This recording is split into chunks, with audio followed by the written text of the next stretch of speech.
అన్నయ్య మెగాస్టార్ చిరంజీవి 70వ పుట్టినరోజు సందర్భంగా ఇక్కడ గురు న్యూరో హాస్పిటల్లో డాక్టర్ గురుమూర్తి గారి ఆధ్వర్యంలో జరుపుకోవడం చాలా సంతోషకరం.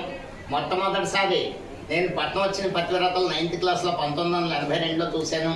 ఆ రోజు నుండి ఈ రోజుకి 42 సంవత్సరాలు గడిచి అన్నయ్య ఆ రోజు ఎలా ఉన్నాడో ఎదిగి కొద్దీ ఇంకా ఒదిగారు కానీ తగ్గలేదు. చూసే కొద్దీ కూడా ఆయన చూస్తూ ఉంటారు. మెగా ఫ్యాన్స్కి చిరంజీవి అంటే ఒక ఎమోషన్, అభిమానం కాదు, ఎమోషన్.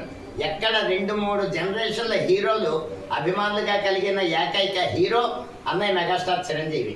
కాకపోతే ఒకసారి మా జీవితంలో బాధపడే సందర్భం వచ్చింది. 2009 ఎలక్షన్లో ఓడిపోయినప్పుడు చాలా బాధపడ్డాం. ఆ రోజు ఆయన మీద దుష్ప్రచారం చేసిన వాళ్ళు తగ్గ ఫలితం అనిపించేశారు, ఇంకా అనిపిస్తూనే ఉన్నారు. కాబట్టి శత్రువుకైనా మిత్రుడికైనా ఒకేలా న్యాయం చేసే వ్యక్తి అన్నయ్య మెగాస్టార్ చిరంజీవి. ఆయన 70 ఏళ్ళు వచ్చినా ఇప్పటికీ యువతతో పోటీ పడుతున్నారంటే మనసులో కల్మషం లేదు.